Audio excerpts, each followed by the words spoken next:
live. You're like, Heidi. Yeah, okay. We're live now. And I'm the Christian. Oh. Yeah, that's right. Oh, it's funny. Friends. Oh boy, Yeah. we're almost there. All right, you whores.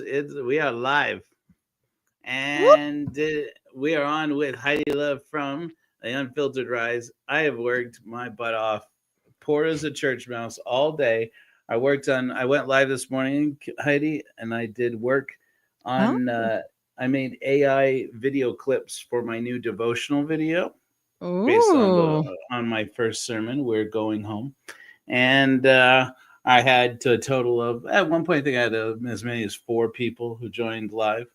And hey, for 10 o'clock on a Monday morning, I guess, take what you can get. That's hard. Right? Yeah, 10 a.m. Yeah. I was just like, I don't know. This is my only chance to do this, so I'm just gonna do it. No, I get it. Yeah. So, but lots of people are into this whole AI art scene, so I don't know. Anyways, our dear friends of the Fellowship of the Church of Korihor, this is my good friend Heidi Luv from the Unfiltered Rise podcast. How are you, Heidi? I am great, and Joe has been a longtime friend of mine. We go way back on this whole podcasting business now. Almost a year. Has it been a year? Wow, pretty much, yeah. It's been going a year. Back to like spring. Yeah, and now you're changing it all up, and you made a church. What? That's right. Right? That's right. I know. I'm like, he's here to tell me about this because I'm like, you did what? I know, right? No. Right? When I was like, what? I think that the next comment, the first comment you sent back to me is, how many people do I know are going to start churches? And that has happened to me a lot. Yeah. Right.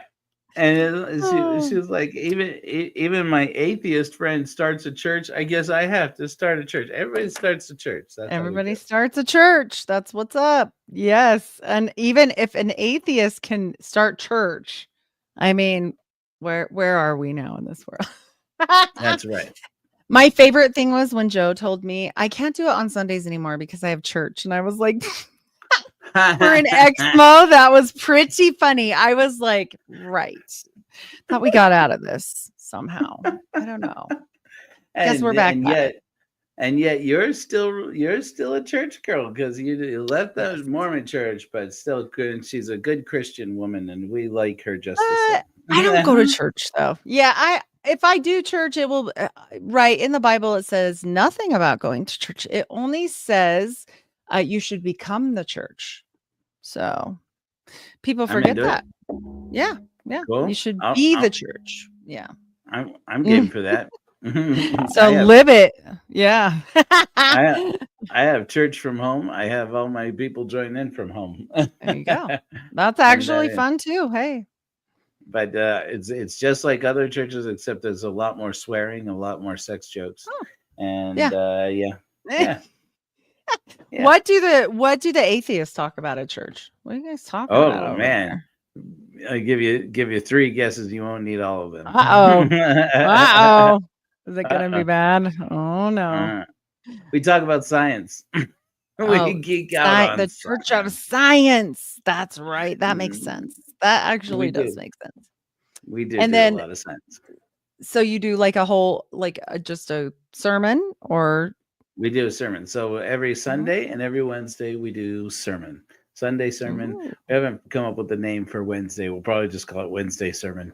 And people join in on YouTube, and we have a great time. We've given 5 sermons so far, Heidi, and of those 5, crazy. 2 of them have been delivered by a man. Both times were by me. The other 3 times are women, including one trans woman so far. So I mean, but they don't hold the priesthood. They I'm just kidding. Not all of them. My friend Beth Magnetic is not even a member of our church. I've told you about Beth. She runs the At Mormon True Crime, and she is going to more or less. We haven't officially announced this too heavily, but Beth Magnetic and I are going to be working together, and Mormon True Crime and Heidi Hellfire Agency are going to merge into a single entity. We're hoping And to Heidi's have gonna Heidi. visit as conspiracy lady because That's gotta right. have a conspiracy girl. Yeah. We're excited about that, actually. Yeah. When I ran that by Beth, I'm like, "Do you do conspiracy theories?" And she's like, "Not really." I'm like, "Yeah, me neither. We need Heidi Luv." I'm like, You're "You like, got." but now I believe in him because I did Heidi. tell her that. I did tell her. I've told several people that. I'm like, I'm not a conspiracy theory person.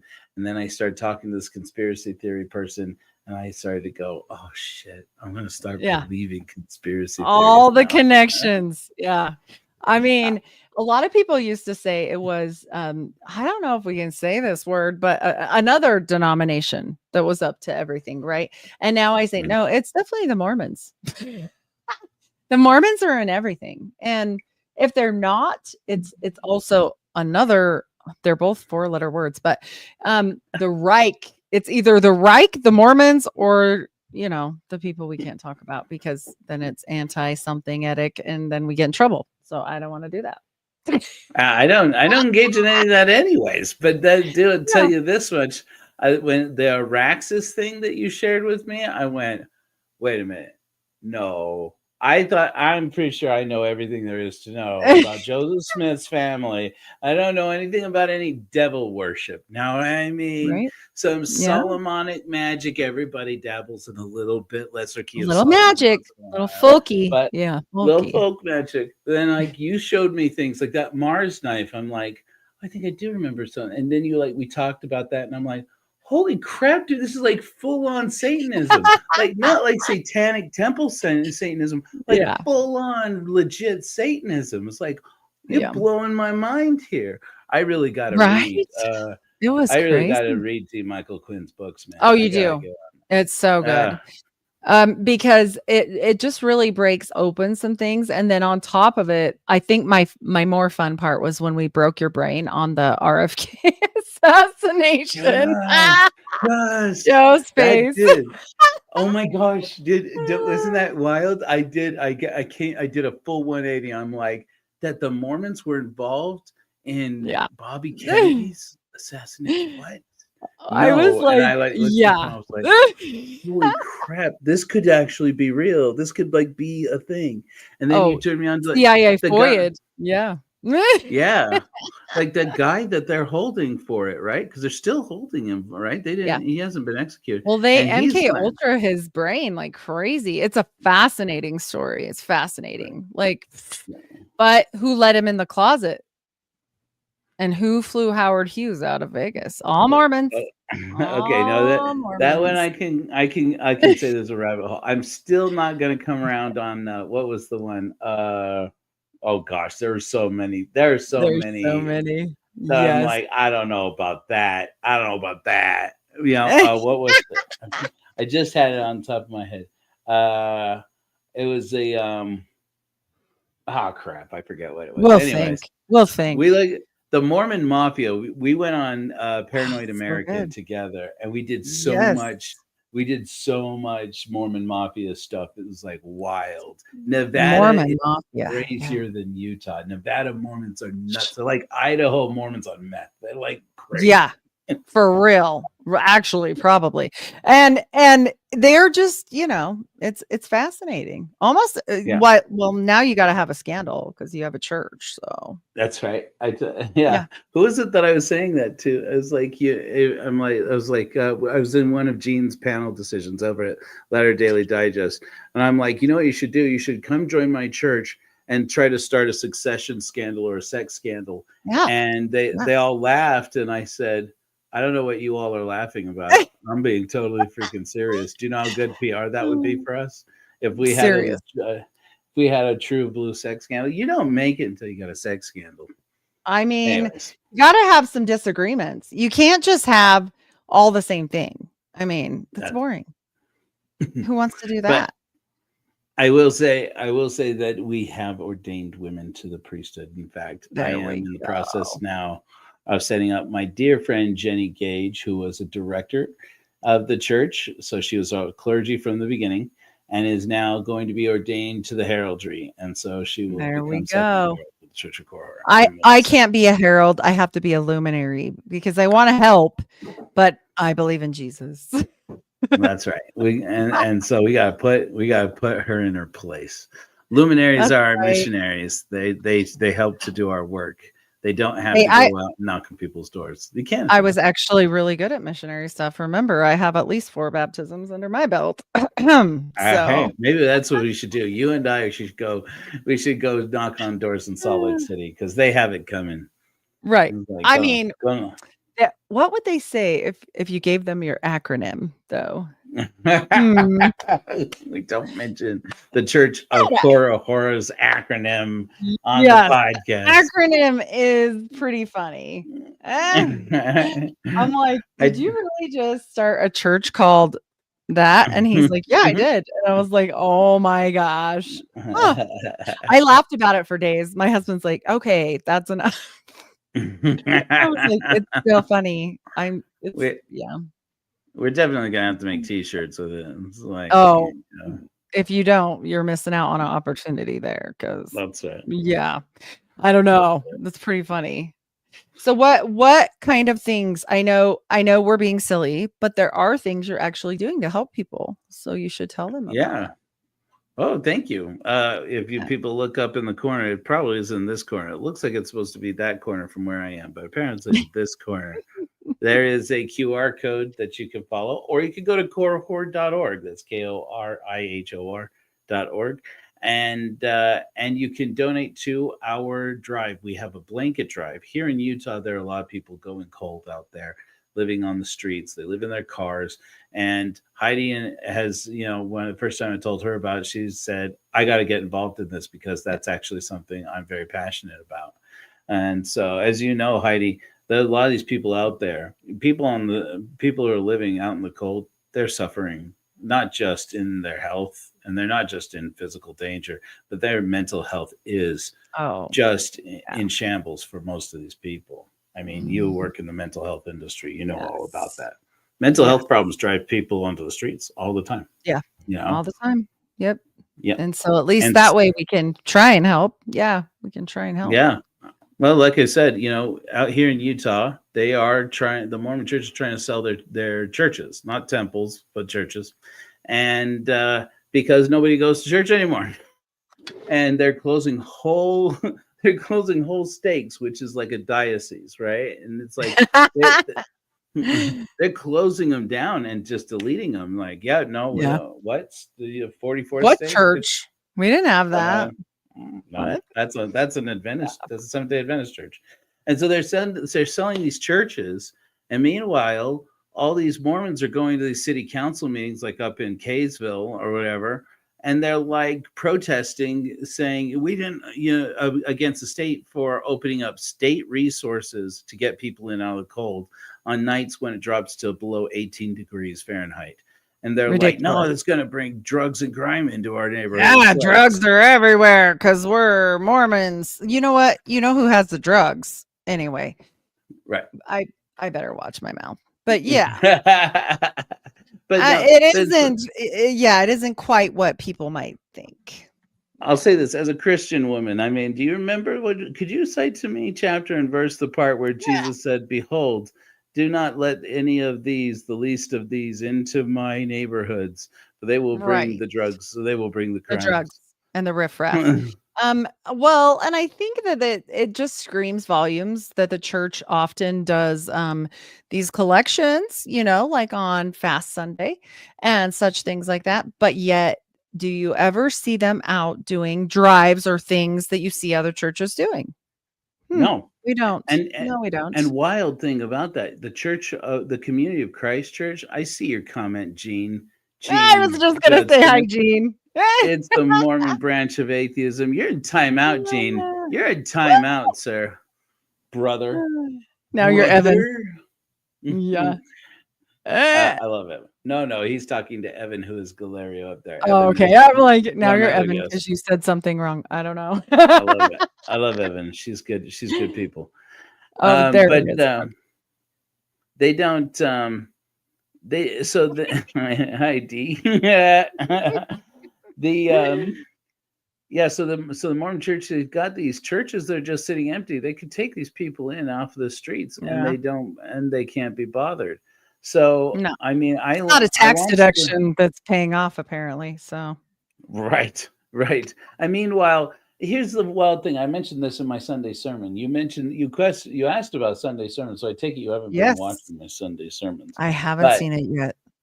in the last one I did, which was 2 weeks ago, I talked about it was called Sweating Like a Whore in Church. Whore spelled Oh, HOR. fun. Yeah. And I was just talking about all the ways in which Jesus is misconstrued in the modern Bible because it's been purposefully mistranslated. And one of the things I thought was interesting to point out was these light the world vending machines that the Mormon church Mm, puts up, where you can like buy a chicken for somebody like at a vending machine. And I'm like, okay. did nobody read The Widow's Mite? I mean, like this is it's like we're living in the Widow's Mite story with with all the prominent wealthy people coming by and showing to the world that how generous they Yes. are and just using it as an opportunity to brag about being rich. And it's like that's exactly it. This is and it's like how Korihor, I've said before, is like the Good Samaritan if you took out the Samaritan. Right. And they Right. basically brag about, oh, we love being the people who just walk past the guy on the side of the street. We love that. Screw this Samaritan. It's like Mhm. then they call themselves Christians. Yeah. I just Yeah, it I, doesn't make a lot of sense. And then, well, unless it's, all about their stock portfolio, we both know that the church doesn't really like to get involved and haven't for a long time. right, So once they became a corporation, pretty much, I think that's, when all that stopped. And I just don't get it. I mean, like there's all this help that they could do right here. And eh, I guess they're right, going to pass, right? in their own Yeah. backyard. So Yep. what we've been doing, I launched today. I was telling Heidi before we went live is that I launched an auction, a silent auction, where people can go and bid on my first painting. You see here over my hand. Hopefully that still works, and I'm still pointing Yes, at the it's thing. working. Yes. Okay, good. This is my first painting, Crow. It's 24 inches by 30 inches. It is, I feel it's a beautiful painting, and I have cherished it from the time I painted it a little over a year ago. Still hasn't cracked, so I'm going to say it's not going to. And people can bid on it. That's, the wonderful thing about art. I don't know if you know about this, Heidi, but they say Hmm. that art is basically the hottest commodity right now. Is that Oh. people with money, they're sick of investing in silver and gold and real estate. Hmm. They want art, and so it's like, wow, this may actually become our moment. So There you this is an go. opportunity. Somebody out there can own my first painting. I've painted over a half a dozen paintings since then. I'm going to continue to gain recognition, and for somebody out there can go to korihor.org, click on a button, and for $250, as far as we know, for as little as $250, somebody could own this painting. Could be worth thousands of dollars one day. You never And know.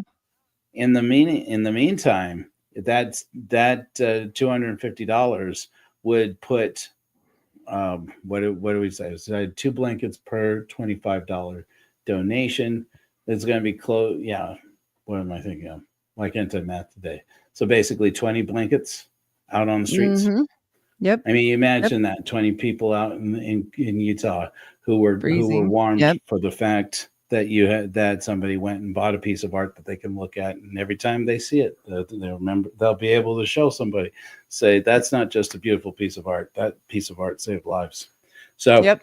and I love it. I love doing this, even though I'm doing it mainly for free. As a matter of fact, I'm doing it for less than free. Um, It's but costing you money, and you're still doing it. I'm Yeah. I'm no good at this, man. I told Molly earlier today, I'm like, I started a church. How is it that I'm poor?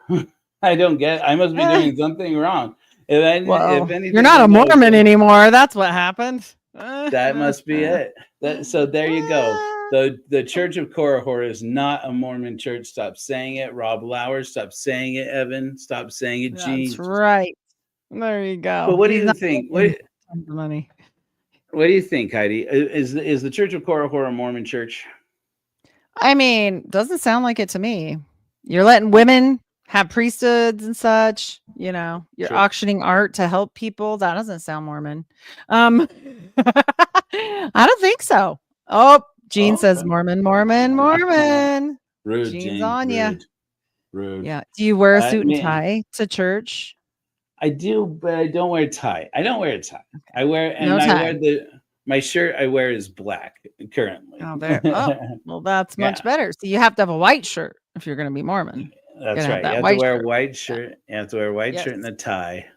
Yes. And and then the women's uniform is not as well defined, but still just as strict. I mean, the right? women's uniform is a dress with some fancy, expensive shoes and a purse, if you can afford such things, so you can prove to people that you fit in there.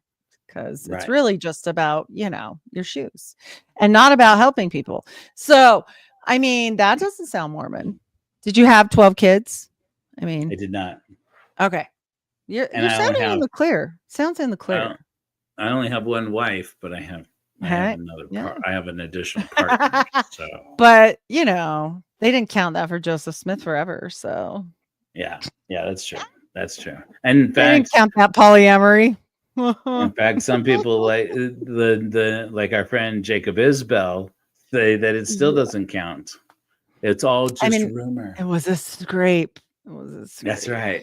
It's a scrape. Wouldn't you love it if what if your little girl fell down and got a scrape and Joseph Smith was there to help her through it? I mean, I think not. I think you better be better parent if Joseph is helping out. Lordy.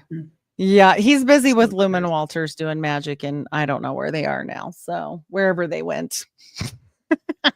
Oh, Evan's pointing out something I didn't know. James Strang has been ordaining women since the 1850s. I didn't know that Strang ordained. Oh, that's cool. There we go. I mean, he was still polygamous, though, right? Wasn't Strang a polygamist? But Community of Christ, they were non-polygamous, and they've been ordaining women since the 80s. I did know that there was many women that held the priesthood back then, including one of my relatives who had the most like the best outcome on priesthood blessings, which sounds funny. Priesthood blessings for a woman. I can't remember her name right now, but I know she was considered kind of a witch. Not in the mean terms, like because it worked, I guess. But yeah. Anyway, long story short, I did know about that. But as soon as Brigham came in, that all just that ended, right? None of that. Can't be having women do things. Brigham was definitely king of the misogynists. I mean, Joseph Smith was not far behind him, frankly. He was in his own way, but I think he was much more like his wife. I just have to say, his wife was not having any of that nonsense. And I don't think that if he was more of a rules with an iron fist guy, then she wouldn't have been as up strong as she was, right? Like, no, like she was like, "Okay, you can move. See ya." Like, I don't know. I don't think he'd pick a woman like that if he was like that. But who knows? The other thing, Evan was mentioning there about that some people consider the Relief Society like a priesthood ministry, basically. Which I mean, I don't see it that way, but I do get it. But the other thing is the quorum of the anointed. That's a whole different thing, though. The second anointing women do have the priesthood. Yeah. Right. Sort of. Yeah. Whatever. So there is something to say. Yes, there is something to say for that Joseph Smith ordained women, and so, Kate Kelly can relax. Just kidding, Kate. All right. We got to do another check. Let's see. Do you have crosses? No. That is Mormon. That is Mormon. Kidding. That is very Mormon. That is true. Well, but not anymore. The new Mormonism, people wear crosses. Have you seen this? Yeah. I don't think this is going to fly with the older Mormons. I think the older Mormons are still going to give the crusty eye when this happens. Oh, yes. Oh, I'm sure. But at this point, like you've seen that they're running our newspaper articles in the newspaper right now about how do we get people back into the pews at church? And it's like, be better. Maybe you could start there. Be better. I mean, it's just Oh, crazy. Yeah, Brigham Young. well, We talked about mm, this before that Brigham Young did neuter the Relief Society. That he actually was yeah, opposed to the Relief Society. He wanted to do away with it.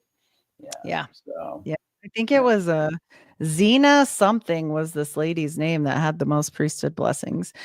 Xena, I think it was. Anyway, it's a crazy name, but yeah, I knew that it was a thing that they really did, have people that had it as women. Now it's different because it's the second anointing, but I think women have things to say. I think it's good. I think you're progressive there. Very nice. Hey. Oh, women have more than Very just things to say.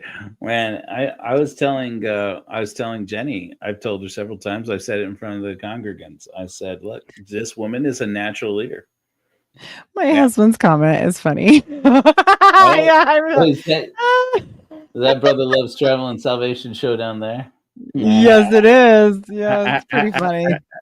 I mean, it's so true. Yes, I'm glad I didn't have my soda in my mouth right then because that would have been a problem. Well, I think Yeah. at least you're doing what you should do as far as helping people. I think that's pretty awesome. Yeah. Maybe I mean, maybe you could do a sock drive when the winter's over because that's the number two. That's a big thing.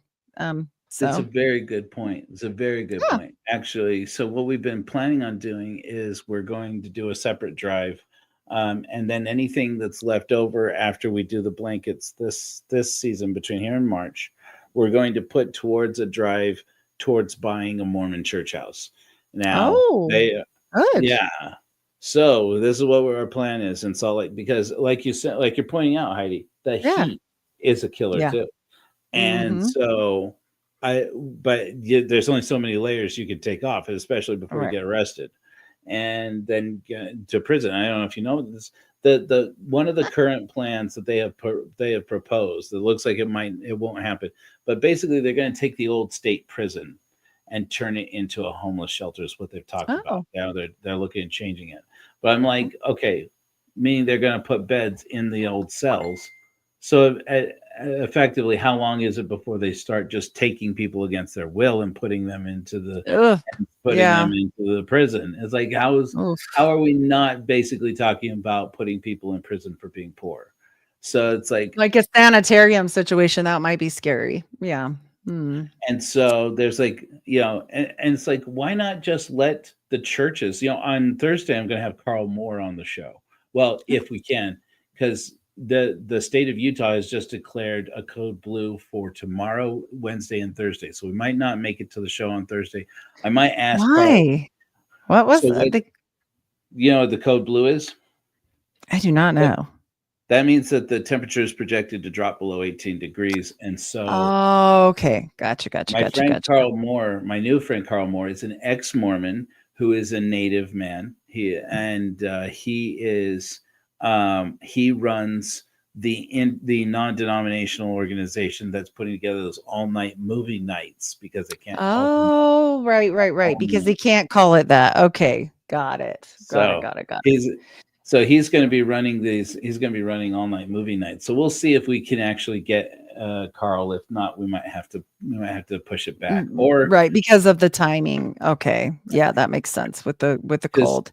It is cold. It's really cold. And I think, in states that get very hot or very cold, I think that they have a duty as they're sending billions of dollars to the Ukraine to take care of their people. I'm sorry. I don't have anything against helping other people, but like, we guys, do have people here at home who need help. yeah, Yeah, it's there's been true. natural catastrophes that we can't even say the name of, or we'll get it chucked off, that haven't been helped. There's homeless people, there's mental health crises, there's children, for heaven's sakes, that are going without food and lunch. Like, let's, yeah, I think we could Yeah, do better. we can Hmm. do better. Absolutely. Yeah, Yeah. and I mentioned again people that we got a lot of people on. Thanks, guys, for joining us here. I'm just going to mention the QR code, which is, I guess, over in this corner, Yes. is where you guys can go and donate. 100% of the funds go to putting blankets around people who are cold out here in Utah. before we started this, there were $6 that had been donated since we launched this. It's not going to do it, you guys. We're trying to raise just $4,000 so that we can buy the fabric. And what we've done is we found some fabric. I don't have it here with me. I can't find it at the moment. But we have this fabric that you can cut right off the roll. It doesn't fray, and it's ideal for putting out on the streets because it's basically disposable, but it's durable enough that you can wear it for a few days. That's why they ask people to give old blankets, is because if you give a new one, it paints a target on the person, makes them a target to other people, and then then they're subject to violence. And so it's like, well, that's not what we're out here to do, right? So they basically say, look, you put a blanket out there on the street, that thing is toast in a couple of weeks. And so you just have to go into it just expecting that. So I said, well, let's get some fabric that is affordable, but that is warm. And I asked ChatGPT, what fabric would that be? And it says, get polar fleece. And I said, awesome. You mean blizzard fleece, right? That's what you can buy at Joann's. And it's like, no, blizzard fleece is softer and it's more durable. Polar fleece is not as durable. It will decay. It will, over time, but it's better at cutting down the wind. And I got a piece of it, and it's very, very good. I bought a piece of it, a yard, for $20 at Joann's, but it was $20 a yard, which is stupid expensive for fabric. I mean, right. Bought fabric, this, but it's because it was Eddie Bauer brand. Basically, I couldn't find this polar fleece at Joann's. You can't even get it there, but you can buy it by the bolts online and get it for as cheap as like $3 and $4 a yard. Oh, wow. So I'm like, we'll buy bolts of this. We'll go out, cut 1.5 yards. 1 yard is almost big enough. It really needs to be about 1.5 yards. So like 1.5 yards of this will make a blanket, basically an army blanket. And so I said, at that rate, we could easily get a luminary to go and cut off, all the blankets, that they need for their local area, and then just go and deliver them. And deliver them to the warming centers, get them to the car camps. And then if you have any left over after that, then go out there and start getting onto the streets and start putting them to people on the streets. And and me and my daughter are going to be luminaries for absolutely sure. And unbeknownst to my family, because I have a large one, so are all of them. So except my 10-year-old, but she's coming too. But also my stepson works at the homeless shelter in West Valley. So he could maybe help us coordinate some of this. Yeah. Oh, that'd be great. That'd be great. I'll have to get his number and yes, absolutely. I will talk to him about how we could make this happen for people that are headed out of the shelter and not going to be back, for whatever reason for a bit. So, and it happens all the time. Sometimes they even have to rotate out. So it is what it is, but he loves working with the people. Shout out Zach. Check out his music, Balduvian Bears. He's pretty awesome. He sounds like The Cure. So that's cool. Very nice. Yeah. Very nice music and very good at helping people. So we can talk with him and see what we can do. I'm sure we can help coordinate that. What happens with this all night movie night thing?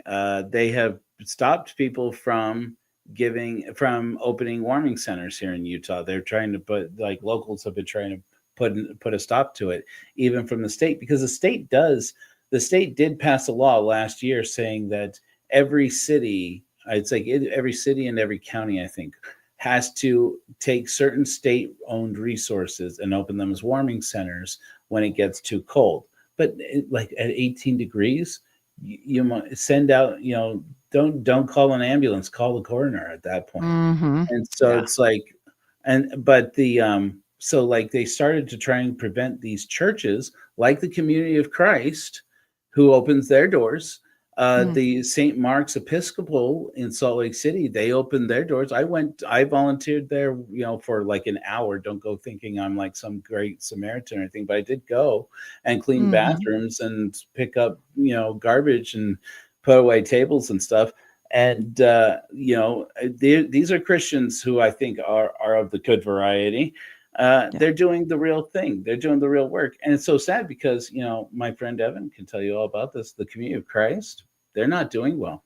They're on their last Mm. legs. They're, Oh they're, no. they're, there's an article she was showing me out there um, about how maybe the Community of Christ has seen its last Easter. How Oh many, wow. they like the Mormons, like the other Mormons, they celebrate their birthday on April 6th. So how many Easters does the Community of Christ Church have left? This may be the very last one, which Oh is wow. it's in a way it's sad. It's like Well, it's remember, going to be horrible because of the resources that aren't going to be available there for the people. right, Because the Mormons are not going to step up and do that. right. They're just not Well, going to do that.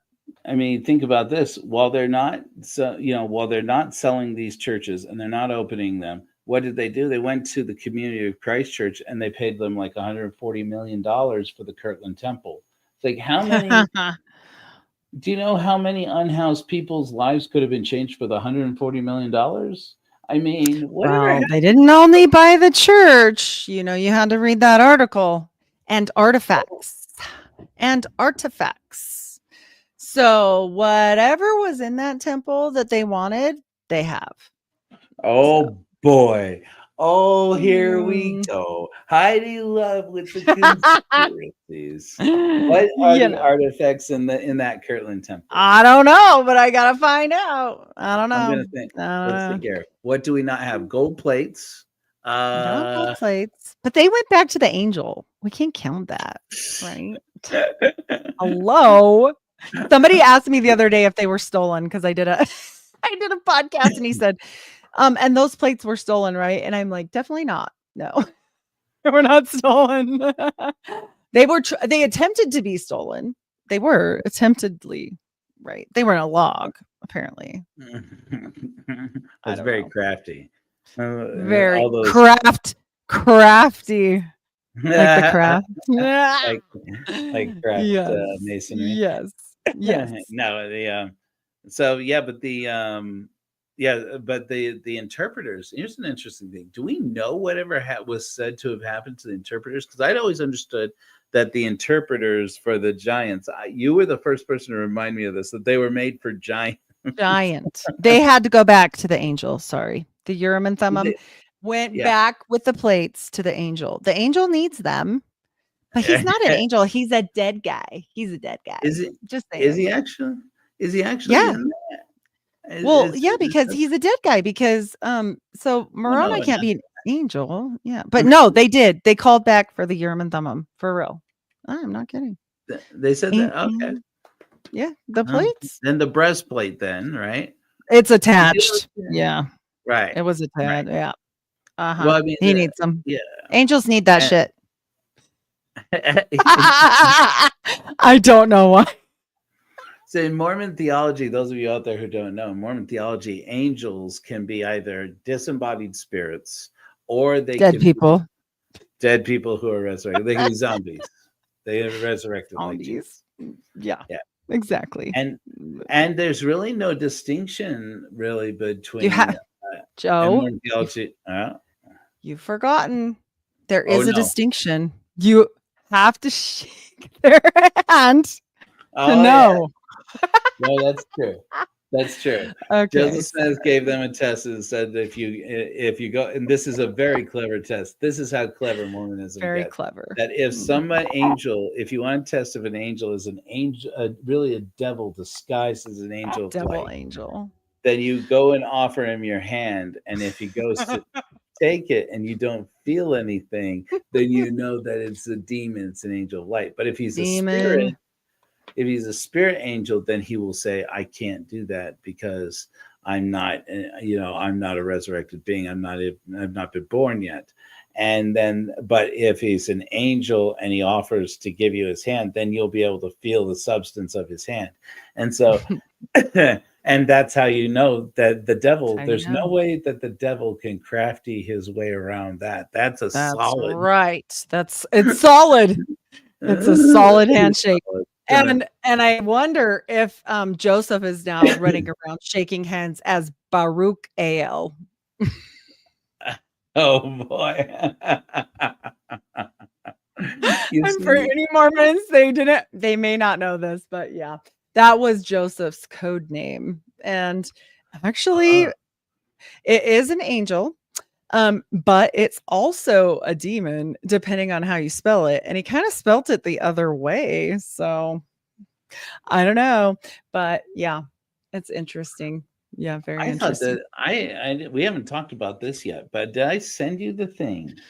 I don't think it did. There's a post from Maxwell Institute by Terrell Givens. You know Terrell Givens? Mm-mm. Yeah, he's the guy who wrote that book, The God Who Weeps, and so about how Oh, about okay. it's like this new Mormon apologetics. It's like, okay, the anti-Mormons aren't wrong about the history of the church. That doesn't mean that they're right about our being of the devil or our not being, the true church. Well, So well, yeah. basically, he and his wife, they're like Mormon. I believe his wife is Fiona Gibbons, if I'm not mistaken. They've written books and done seminars basically about, okay, the anti-Mormons make good points, but please don't leave the church. And now he curates books and documents for the Maxwell Institute, which is the Mormon Oh, church, the BYU's history library and okay. foundation. They're their replacement for farms and for what became fair. Anyways, Okay. so there, and he posted a video this week that I was like, damn, respect. Apparently, there Did you do was like this when you I said it? did like Okay. this, You did it. Terry, Okay. Just Terry checking. G. Terry G's got my heart. You know the kind of content I We are want. stupid a little bit. Terry. Mostly me. Mostly me. Sorry. Terrell Givens said that they have a list of the books, I guess maybe like a receipt or an inventory of the books that were donated by Joseph Smith Mm. to the Nauvoo library when he was starting up the Nauvoo library, and he gave them books out of his Oh, personal library. And I went, oh, wait a minute. And so they've I been want that list. Yeah. The right. mage. Was it the mage and the magus and Sibley's Book of Witchcraft? Okay. Anyway, I hope I'm gonna those are in find out. there. I want to know. The titles were interesting. Terrell Givens. I'm dead serious on those book names. I would love actually to know that because me and my theories over here, me and my weird theories, John D's, Enochian, anything. Very, very curious. Yeah. I did not know this. I did not know that he did this. Yeah, and I was surprised. We have a record of the books. No golden plates. No gold Yeah. plates. Dang But it. they've been collecting rare books that they're trying to like get the most current editions that Joseph Smith would have given.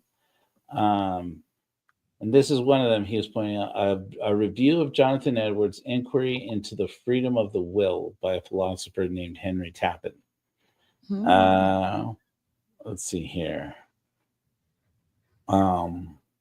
Anyways, he went over the list of all of these books. He has a video that he posted, and they were Awesome. interesting. Very. Yeah.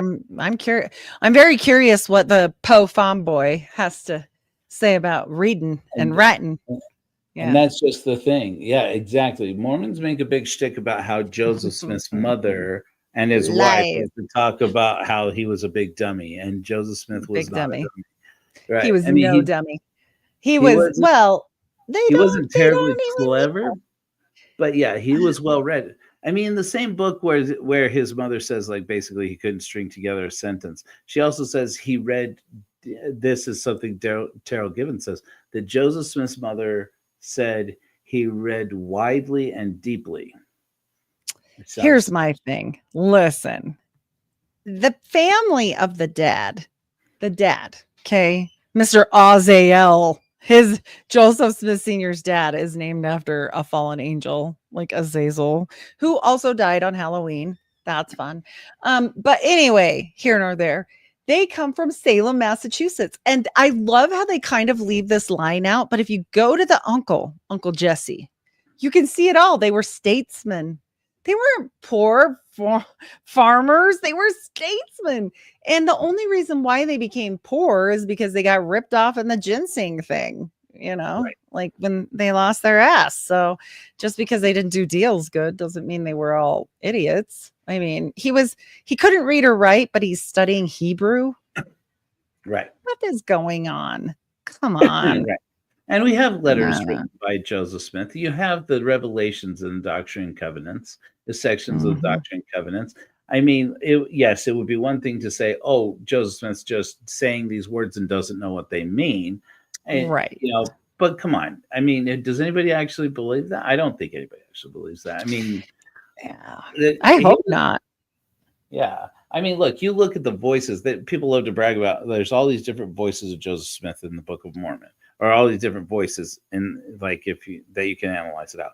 But yeah, you compare it to the voices in the Doctrine and Covenants, and you're going to see the same thing. You're going to see that this guy, he told stories and he read. Yeah. A lot. He wasn't stupid. And what are you going to do if you're sick? We got to go back to typhoid. The typhoid fever, they don't ever bring this up. Joseph wasn't at home with his mommy. I thought he was. I thought he was at home learning from Lucy when he was sick. They sent him to Uncle Jesse to Salem, Massachusetts, while he could recover. So he could recover by the fresh air out there. Okay. Like it doesn't make a whole lot of sense that this time frame was missing. And it's a very brief boop. Like you have to find it in the weird. I don't know what book I was in. I was in a book. And I was like, what? And so if you Google it, did Joseph Smith stay with his Uncle Jesse when he was recovering from typhoid fever? It will say yes, it's true. Wow. And so I'm like, why is this not brought up? Because this is integral. Like if you're talking about people that he's surrounded with, and who else was brilliant because they were sick? JFK. JFK spent a lot of his time in bed sick, reading. What else are you going to do back then? Look at the sheep? I mean, yeah, Mr. Rogers the same. Yeah. I don't know of any scandals that Mr. Rogers is involved in other than the so-called beliefs, the controversy of the tattoos. Right. I hope he had them. I hope he did. Right. That'd be pretty good, honestly. That'd be cool. Him under his sweater. Look at this. He probably did just for that reason. Like, can't do anything but wear this ugly sweater. I'd be upset. I'd get some tattoos. Come on in. Oh, I did. Oh, look, I did. Let me tell you about some things we did in Korea. I hope he did. But yeah, no, it just doesn't make a whole lot of sense. I just think it's funny. At least your church isn't built on, nonsense. I mean, a little bit.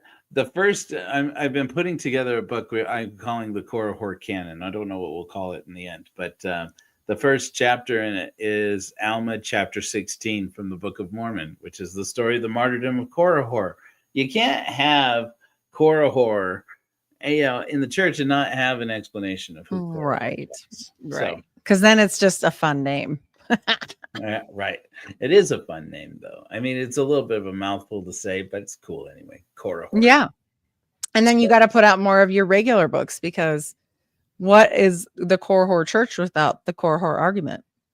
Right. I've been thinking about that actually, because I'm like, I don't know that I want to canonize the Korihor argument, but then at the same time, it's already done. And it could be an extra canonical book. Yeah. Could be just like a church. I mean, how many books do they sell at Deseret Book that are not canon? They even have a non-doctrinal book called Mormon Doctrine. Of course, they don't sell that anymore. You can't sell Mormon Doctrine. That's how far off Russell and Nosferatu has gone from the Mormon Doctrine.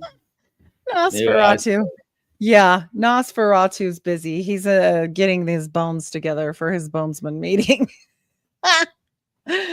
And he's got to make some important trades with Billy Boy Gates. He's super busy. Heidi was the first one to point out to me that Russell M. Nelson was a member of the Skull and Bones, and for life. Once you are, you're in for life. You're a lifer. You're a lifer. I see. This is Bones the and kind of thing I normally don't go for, and then like Heidi turns my brain onto it, and I'm like, I don't know though, man. There is something to it. There's something. I I mean, it's not mean, nothing. it's not nothing. It's definitely weird. It's definitely weird. You know, it was George A. Smith that was started all this nonsense with his Rotary Club and all this. And he was on the cover of Time magazine. And I think that was Justin and I have talked about this. He says, I think that was the nod that the Mormons are playing ball. And I'm like, yeah, that makes sense. I think so. He was Is in that everything. was that George Yeah. Albert Smith, the prophet? Because it Yes. was okay. Yeah. Because there's another And George Albert And the Smith. president of the First National Bank, yeah, and the Rotary Club member, and the I'm a joiner. Holy crap. Yeah, that George A. Smith. Yeah, he's all about all of it. But you should look at his baby photos because I think he's a Nephilim. I'm pretty sure if I had known we were going to go there today, I think I sent it to you, didn't I? I don't know, but Yeah. he's a Nephilim. Yeah. I think so. I don't know. Is a hefty baby. No, he just looks scary. No, I just think he's I just think he's a Nephilim. Because you were saying that like some Nephilim, they're like born, they look like clowns and stuff. Like Yeah, I don't know, but he looks scary. I just think he looked scary for sure. Yeah, but you'll have to check it out. I don't know. He's got. Oh, sorry. Go ahead. I was just saying he's got something up. Uh-oh. You got a message there, Joe. Thank you for coming in, Wesley Curry. I do look forward to your comments. They do brighten up my dark soul and make my praise of the dark. I don't have a dark soul, so these are for Joe. Yeah, these comments are just for me. Yes. Can I platform this? Oh, thank you. Yeah, there it is. Oh, I love it. Okay. I tell you, I thrive. This Korihor thrives on the delicious, odious feelings of my Christian commenters. So please come at it. Oh yes, oh please. Boy. Oh dear God, please yes. Oh, it's a lot. I mean. It's so good. But are we still Christians if we aren't acting Christian-like and loving everyone? I'm just curious. But I don't know. I don't know what that answer is. I just try to love everyone as Jesus loves me. And I try to extend that to my brothers. So, well, anybody that's above anybody, I don't know. I feel like I'm just, one of God's children, as we all are. So I don't know about that. I think I think that kind of situation gets us into some trouble as Christians. It leads men far astray, and then they become priesthood holders. So true enough. I just think we have to, love one another. I'd love your perspective on this, Heidi, about what do you take as a Christian woman? And I am a person who at least entertains the I had Stephen Pinecker on my show on Friday on the topic, does the Church of Korihor need Jesus? And we had a great conversation. Wesley was there. And, very good. And so this is my question. Okay. You got to think. So the Mormon Church has 17 million Mormons of record, they claim. We know that it's probably something closer to about 2.5 million. And so I had always believed when I was Mormon, and we were told that half of the membership of the church would, because of the parable of the 10 virgins, about half the membership of the church were not going to be ready for the second coming. And I'm like, you gotta be when it's that kind of disproportionate, like 17 million versus like 3 million or less. There's got to be something that says, okay, well, that's a lot less than half. So I'm curious what your perspective, what your read is on the parable of the 10 virgins. What does it mean? The parable of the 10 virgins, like as far as being ready, having our oil lamps. Yeah. I think it's definitely, I mean, they did say that they had to keep their oil for themselves, right? But I think, let's see. Oh boy, that's a big one. I think you should definitely be prepared, But I also don't think that means just leave people in the dust, right? I mean, that's my opinion. But also, judge not lest ye be judged, all these things. So, yeah. Do you think Oh. that the oil in the lamps really does it signify faith or devotion? What does it signify? I would say being ready, right? Like being ready.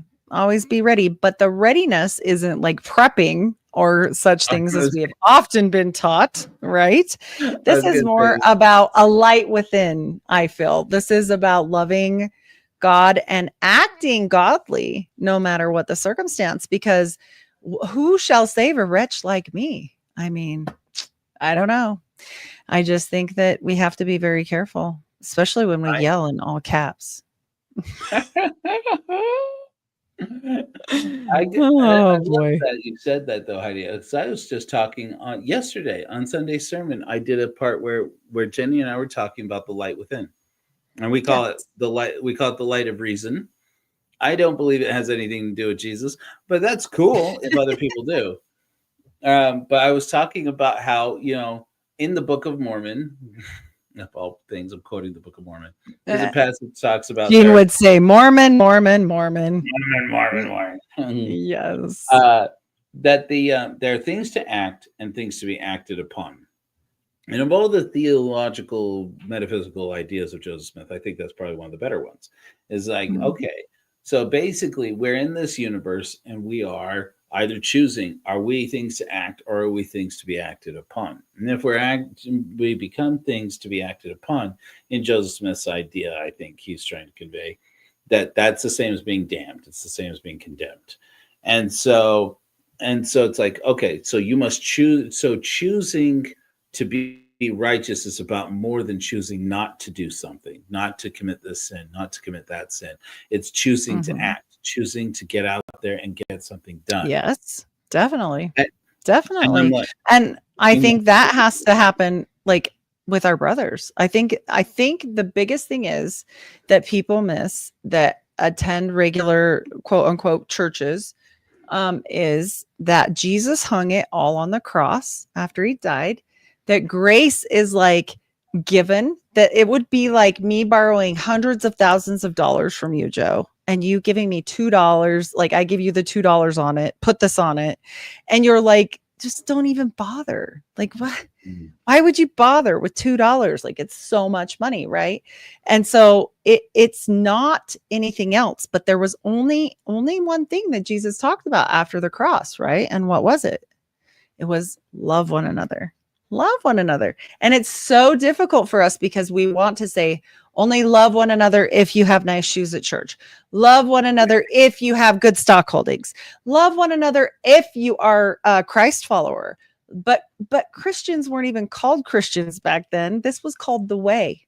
And the way is different, right? We are supposed to be judged upon how we treated one another. And that doesn't mean only if it's a perfect way, right? Like only if you're good enough, only if you've got the second anointing, only if you did this or that. No, that's not what it says. It just says love your neighbor, love one another. So yeah, you don't want to do that. Yeah. We don't pay tithing. I don't know. That's a new one. We're not Mormons. Yeah. This is going to homeless people. That's right. This is going to homeless people. So we have tithing in the Church of Korihor, but we've recently renamed it. We're calling it membership dues because I got too many complaints. People are like, please don't call it tithing. It's not 10%. Yeah. We ask the members to contribute $2 a month, and they're like, unless you're only making $20 a month. Yeah. Yeah. I think that's but like my members just think it. I said I mostly just don't want any disputes over that. This is the same as other kinds of offerings, but right. Like it was triggering for some people, so we're going to call it. Yeah, I wouldn't want to call it tithing. Honestly, I'd be like, yeah. Just say donations. You gotta find a funny. You gotta find a funny name for it. Like you gotta have a good one for that. Like I'm gonna think of something. I was thinking, what the hell was Joseph's money called when he started that fake bank? That's a good one. Well, it's the anti-banking company, right? The Kirtland Safety Society anti-banking But the company. money was called something. They were like $3 bills, right? They're like notes. Yeah. Yeah. We got to find a funny name. I'm going to think of one for you. But yeah. Oh, I'm not a Christian. Well, okay. I guess I'm not a Christian. Maybe Leslie's talking to me, but you might. I mean, he might be talking to you. If he's talking, yeah. I'm pretty sure Heidi's just about the most Christian person I know. But yeah. I mean, people can judge me. That's fine. Although I will say, judge not, lest ye be judged, Mr. Wesley. Be careful. Be careful breaking the 10 Commandments too. You got to be careful there. Be careful. Got a little bit of a moat there, Wesley. We might maybe. Yes. My husband did say it's $3 bills. $3 bills. Was it really $3 bills? That's what he says. Yeah, you should have made it $3 and done a funny Joseph Smith $3 bill. That'd have been hilarious. He's so funny. Just saying. See, I should be on the board. I'm just kidding. Hey, you'd have to join the Church of Korihor, and it means you'd have to. I know. You want me to renounce my Jesus? I can't do it. You got. I'll be a luminary. But yes, that would be pretty funny. I think so. Yeah. I have a picture in the Korihor argument of one of the notes from the Kirtland Safety Society. I don't know why I'm not finding it right now, but yeah, that's so funny. I don't recall having even looked to see how much it was for. I didn't really care. I'm going to put $3 Mormon bills. I just want to know if they had a nickname, because if so, that's so hilarious. And then if you did raise it to $3 at some point, you could donate the $1 every month for like tithing for the poor, like what happened, what they do. Yeah. Not that, you know what I'm talking about. Anyways. I'm like, Mormon gold coinage. Let's see. They were $2.50. That's different. Were there ever $3 bills? Banknote. They had the Book of Mormon. They were C9s and Lee9s and Luines and. Oh, how funny! Oh, they had to decide to start. Yeah, we got off on this, but I definitely think that what would be even more fun is if they all paid you in $2 bills. Yes, we agree with you, Wesley. Finally, I agree with Wesley. The Book of Mormon is a book of Satan. Yes. Yes. I'm not kidding. Actually, yes. I'm not kidding. Okay. There you go. Yeah. See, we can bring these Christians together. We can bring people together in the body of Christ right here. You are not wrong, Wesley. Yes. Actually, I'm telling you, you're correct. And I'm not kidding or being silly. It is true that I do believe Joseph Smith was not talking to a benevolent being. I think it was more dark in nature. Yes, absolutely. He's not. Okay. Yeah. So do you feel like you fall solidly on that Joseph Smith did not have like psychotic breaks? Because I know. I actually think he talked to something. Only because there's others that, John D., my friend up here. Oh, you can't see. Your friend. John D. Your friends with John D. He's an old man. Actually, no, but guess what I found out? And I signed into familysearch.org, and he was the Queen's consort, right?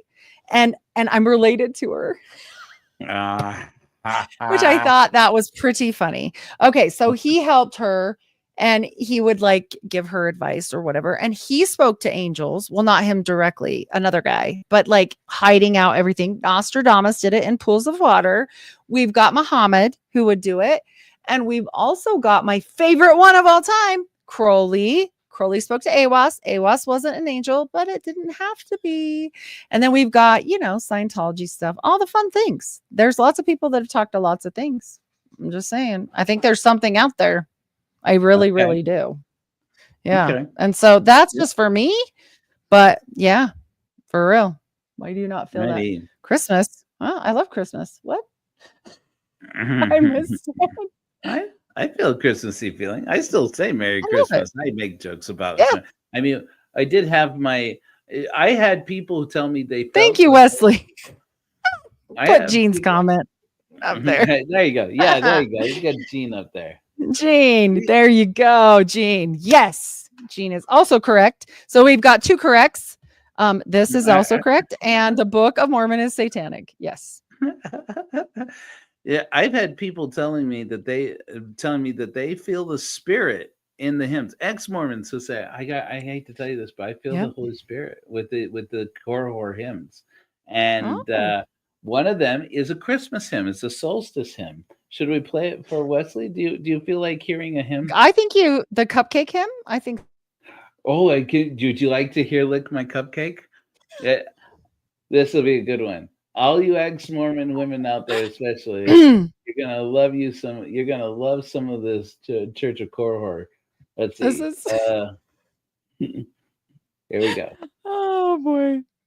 There's a sacred hymn. Stuck to my shoe. Heavy petting in the neon hue.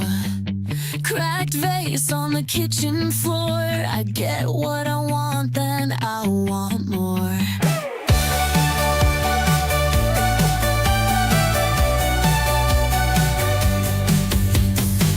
Soaking in the bathtub fizz. The way you look at me is a quiz. Hair teased high like a wild storm.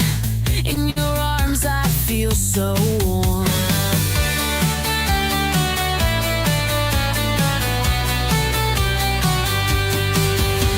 Lick my cupcake, sweet sensation. It's a sugar-coated invitation. Don't you know it's such a sin when you don't dig in?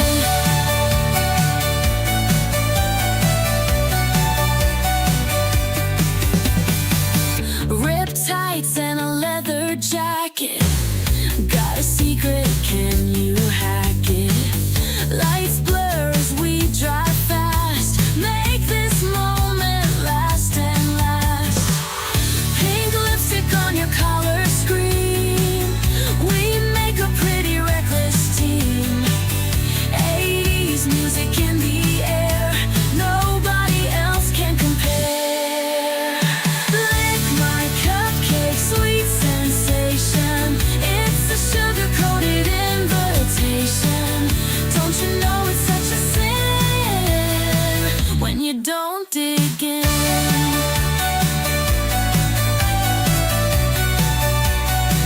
When you don't dig in. Anyways, that was the end of that. Very nice. Very nice. I am curious what Wesley reads. He says they're all bad. I don't know. You know, I have to say I don't believe in the devil, even though I work for him. It doesn't pay nearly as well as you would think. But I had to agree something with this actually, because I gave a whole sermon about how basically from what before the King James version of the Bible, every version of the Bible is so badly corrupted and pitched around the politics of its day. I mean, like even the story, like the most beloved story, you know, of the Bible of Jesus is the woman taken in adultery, right? People like they've taken polls on this, and it doesn't mean anything like what people think it means, right? And the whole story is supposed to be about how it's a legalistic explanation about, you know, if it's not your job to prosecute people on the part of the law, maybe don't publicly shame other people because you yourself are, that just makes you a hypocrite. That's supposed to be the whole point.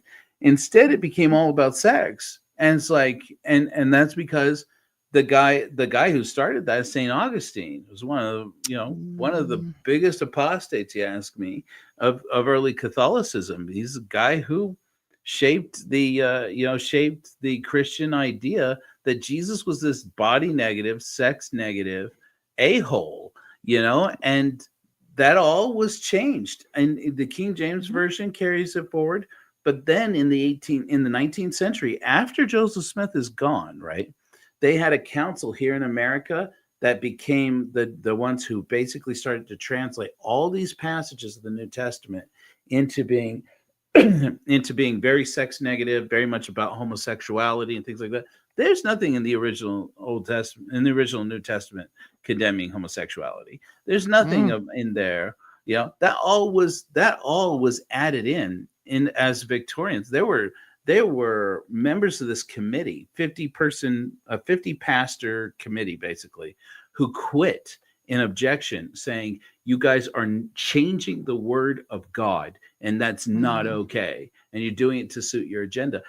But most Christians are reading Bibles based on those translations these days. So I had to say, he's not far off.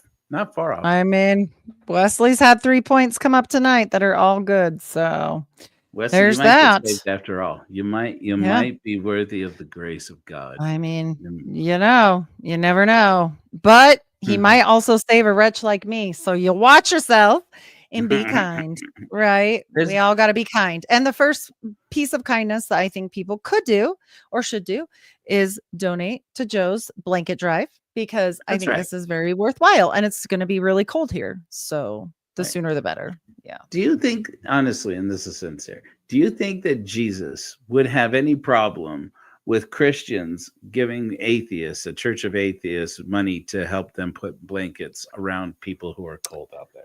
Well, I'm a weird Christian, so I definitely say, I'm going to help you with it and everything. But I think that most people would have the sense to see that if we help humanity, it is a good thing, wherever it comes from, right?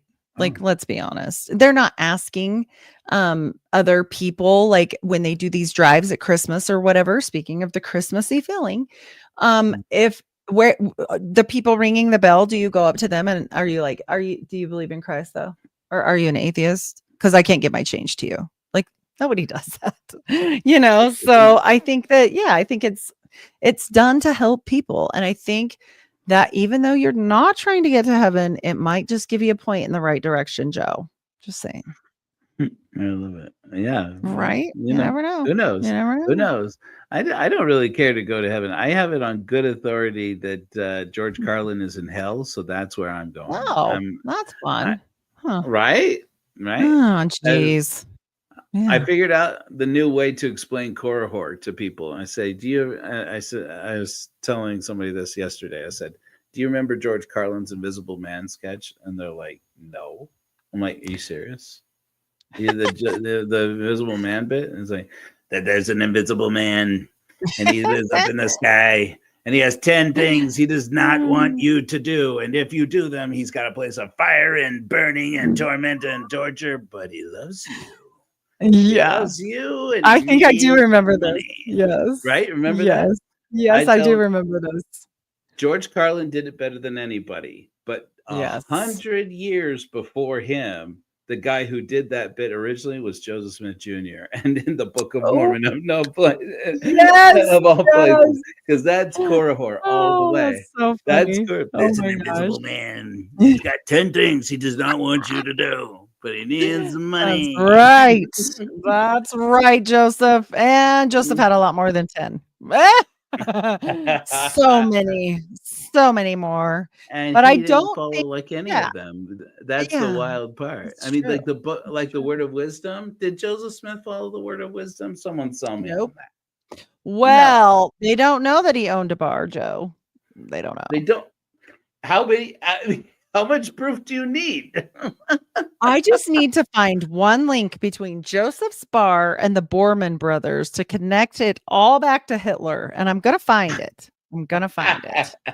That's right. I am. You guys watch me, because my Permindex is going to be so good. I haven't got it out yet, but I'm getting there. And boy, oh boy, the spiders are everywhere. There are webs and webs and webs. Yes. Permindex, who on the board? That's right. Mini killers, fascists, and Roy Cohn. Roy Cohn. That is current, coming President Trump's fixer lawyer, fixer attorney. And I thought we could mention it because, it is the 6th of January. And so in that insurrection tone, the opinions expressed on Church for Atheists are those of the individual. Yes, the Church that's of right. Korihor but they're not opinions. Does not endorse any It's a CIA document of Permindex. Now, can I prove the president had anything to do with it? No. Yes, Just please his don't. lawyer. Just his lawyer. Please don't. that We just fix barely it. got this channel. Yeah. And he's got the But- FCC now. But yes, not anyone else. Just the dead guy, Roy Cohn, the dead guy. Right. That's right. Right. He's dead. So Who was we're a safe. Democrat.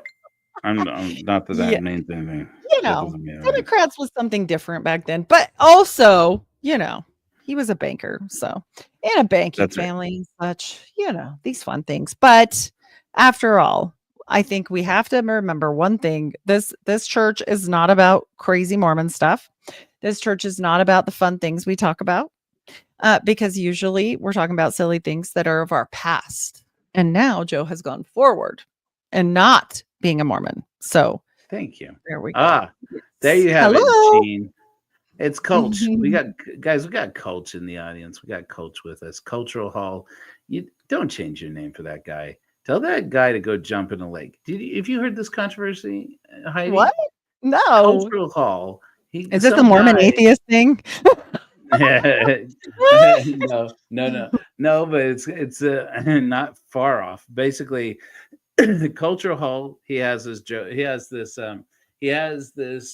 podcast where and the show where he kind of pokes fun at the LDS Church, and it's all good fun. It's all healthy fun, Right. and That's it's fun to called the me. Cultural Hall. But Yeah. apparently, some guy had a channel called The Cultural Hall before, and Oh he's like, Lord, it is the Mormon atheist. Oh Lord. It is. It's Okay. Yeah. So Heidi's experiencing a similar thing called I- This I guy- can relate. Yep. This guy contacts Coach and tells him you need to change your name, and he's like, well, I'll think about it. I mean, I don't want to cause any trouble. Or what? Eh, Yeah. And he came back to me. He's like, I'm gonna sue you. And he's like, Oh, threatened ew. to sue him. Yeah. Go ahead. That's Go ahead. all of us in his. We're like, oh yes, please sue. Please get a lawyer and sue. Yeah. RFM. Yeah, serve that right now. Serve that up cold. For That's sure. right. That's right. I don't know. So, but What? Coach I is don't think talking you about can do that. Yeah, because here's Just the reason why. Coach, I don't think they can, because here's why. YouTube actually checks to see if handles are available and will tell you if the handle has therefore been taken. And under the laws of the YouTube, whatever, you are not breaking any rules. So That's right. yeah, That's right. that's what I Yeah. say. He's got no legal recourse. I mean, you're letting the guy. I mean, you don't even really need to go to court over it, man. I don't know. I mean, Yeah, you're gonna I lose. And then wait, let him take you and then sue for reparations. Awesome. Do that. Super Yeah. damages. Yeah. Oh I my mean, you gosh! gotta miss But work, blah blah blah. right, pain and suffering. Yeah, there you go. I mean, the whole thing was very erratic. I just don't get it. I mean, I wouldn't do it, Coach. But There's but I a lot of respect you people. doing Yeah. There's Yeah. a lot of people out there that think they're talking to angels and stuff. So just don't worry about it. it. Shake their hand. Shake their hand. That's right. I shake your hand, brother. I feel no Oh, substance. whatever. That's what you have to say. That's what you have to Say, say. you Coach. know, yeah. I'm gonna shake your hand on that lawsuit. I'm waiting for it to appear. Have you watched Okay, any of I'm the Coach's worst. shows? No, Coach, I haven't. I'll have to watch. You gotta check. You gotta No. check out Coach. He's so funny, Awesome. and I've been on his show once. So we should do it again, Coach. He does a show, and then he does an after show, and he's in Florida, like Stephen Planker. So he has to. I hope I didn't out you there, Coach. But anyways, he's on the East Coast, and he stays up till like way past midnight, to hang good. out with us. But There you go. Hey, fun. we're He's worth it. We're worth it, that's right. right? YouTube gods right. is right. That's right, Gene. That's right. In the flesh of their children. Oh my gosh, That Wesley, fell are in. you- Okay, that was funny. It just fell into line really funny there. I'm sorry. My brain went YouTube gods in the flesh of their children. Oh my gosh. Whoops. Okay, Heidi. I was like, yeah, probably. Oh, no, that's not supposed to. Oh, you're welcome. Amen. That's right. Amen. Okay. Amen, brother. right. Mhm. And with that, I think we've done all the damn damage we could do. Okay, so once again, you need to let people know about this blanket drive because, like you said, we're gonna hit it the blue days. That's what you called it, right? Blue days, It's called red Code alert, Blue tomorrow. blue. Tomorrow's a Code So Blue. yes, That's right. take it away with I'm that. going. Yeah, so everybody, there's a QR code up in the corner. Also, you can just go to korihor.org and there's instructions on how you can donate there. 100 pennies of every dollar goes directly to the work. We're raising some money to buy some fabric and get some blankets made and go out and put them on cold people here in Utah to save their lives. Even That's Wes donated. Thank you, We Wesley, would, yes, for your donation. we would save your life too if you were out there. That's right. Wes Yep. donated 32,000. That's right. That's right. Good. I'm so glad. I'm so glad because our goal was only 4,000. Wesley, thank you so much. Thank you. Yes. I don't say this Awesome. lightly, but God bless you. God bless you, Wesley. Uh-huh. And, in the and time you know, the other guy that you work for. Okay. Anyway, and the Dark Lord and our Dark Lord Satan. Thank you, Satan. first building named Wesley. Oh my! Oh yeah, it's getting good over here. Gene's on one. Yeah, I'm going I love to it. get the link to this and I'm going to share it here in the comments so people can see it. Perfect. Let's see here. Awesome. Yes, I think so. I think we have definitely exposed a lot of goodness, even with the Church of Korihor, a bunch of atheists. That's right. So Zephy is the processor that we use for donations. Those of you who can see that in the comments there. And here I'll put it in the description if I can. I don't know if I can. But It's there. basic, I can. the Zephy is really cool. I'm really glad. Oh, it says I won't. Wait a minute. Oh yeah, it says I can't do that. Oh well. But yeah, it's in the description there. And you can go to korihor.org and the instructions are there to donate as well. But the Zephy is really cool because they're a nonprofit organization and they make all their money from donations. And so basically they're an online platform that lets you do everything to raise money for your nonprofit, but they cover all the fees. They even cover the credit card processing fees, I think. So basically, it means 100 pennies of every dollar that people donate actually goes to the work. I mean, talk about some people out there are smart, man. I've been saying this for a long time. Right? That's actually amazing because that doesn't happen. Right? That just doesn't happen. So nonprofits are a big business. Their people make a lot of money off of charging fees to nonprofits, and it's frankly that's right. Sick. Yeah, it is. And that way they can actually get the money they need to help these people. And so I have to say this, at least Joe's doing what the Christians aren't. So, bada bing, I still love people and I still love Christ, but I take care of a lot of cold people. And as a mental health nurse, I take a lot of people in that just don't have a lot of things together. They need some help.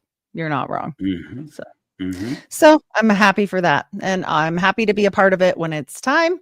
I'm going to be making some blankets, y'all. So, and honey, so are you. He doesn't know yet, but he just found out. Good job, Brother Love. Yes. Well, so I want to thank of all the people out there. I really want to thank Wesley for coming in and helping out with the algorithm tonight. It's been good. Hey, Heidi, before we get going here, because it's been an hour and a half, and I know that you've got family, and I've got to go feed these kids again, probably. And goodbye, Wesley. Thank you for coming in. Welcome anytime. Yeah. Really check it out.